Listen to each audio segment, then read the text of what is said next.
ng pansit canton, good for 3 persons. So, nagisa ko na ang lahat ng ricado, guys. Nagtimplahan na rin yan. So, andito na yung, hinain ko na yung galing dito. So, andito na yung natirang sauce. Lagay na natin ang canton.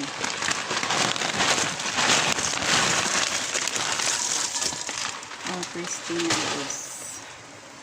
May isang version pa nito, guys, yung iprito mo yung canton. Tapos, saka mo siya paghaluin kapag mag-serve na. So, this time, hindi natin pipritohin kasi masyadong aksaya sa oil. Parang special na handa lang yun. Nagaya ko yun yung nag-order yung boss ko dyan sa hotel. So, piniprito muna nila yung sotanghon bago pinadala sa amin. Sotanghon, I mean canton. Yung ganitong klaseng noodles, canton yan. Ang sapot na. Ayan. Pansit canton.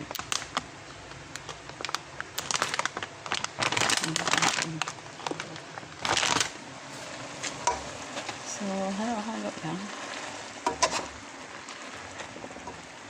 Hanggang sa lumambot ang canton.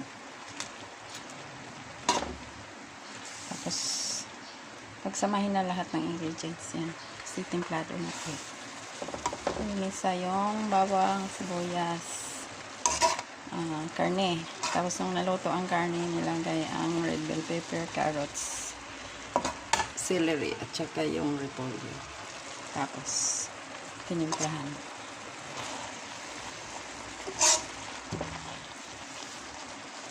So, yung tubig, tama-tama lang. Pwede naman magdagdag ng hot water.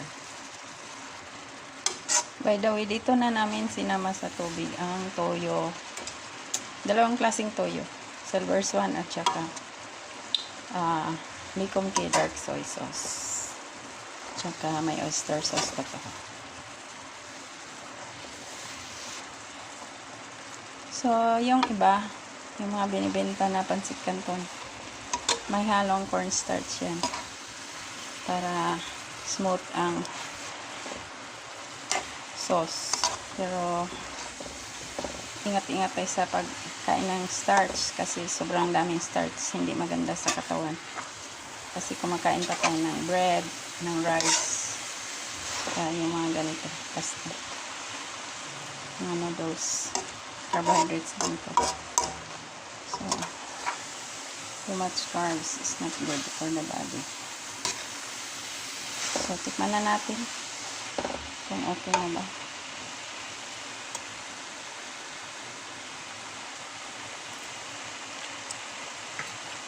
Medyo matigas pa siya.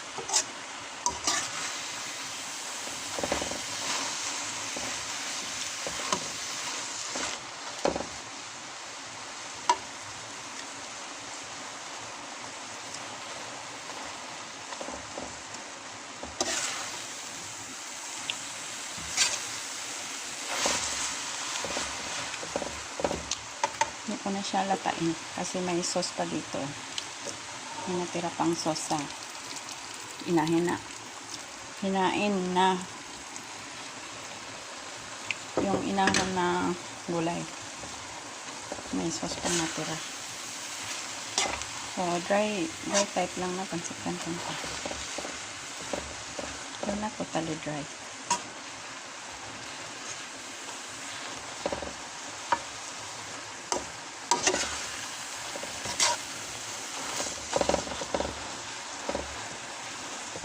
So, all-in-one na to. Pag kinain mo, may protein, carbs, at saka may gulay ka na. Kaya sabi nila, pansit, pampahaba daw ng buhay. Depende sa pansit, guys. Kung maraming gulay, hahaba ang buhay mo. Pero kung kulang sa gulay, hindi naman.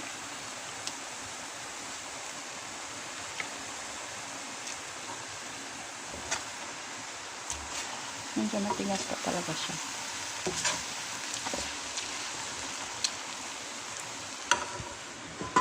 Kukuha tayo ng kukuha tayo ng isang cup na hot water.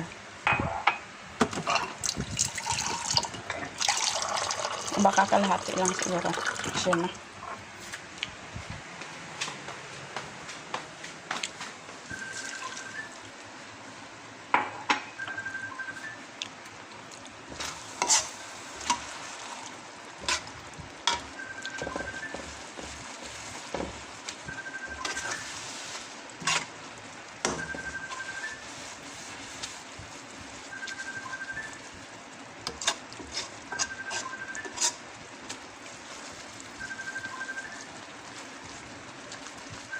Medyo matagal guys.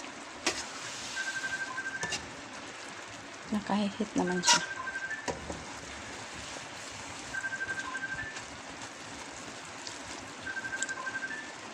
Kaya matigas ang mga noodles. Meron yan borax.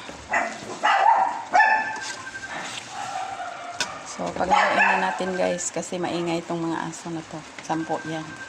So pag kumahol yan sa kabila na aso, maingay. So paghaluin ko na.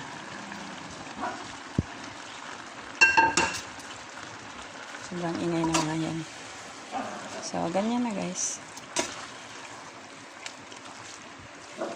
Ayan. Ito na ang ating pansit canton. Thank you so much guys for watching. 记住不可以，记住不可以。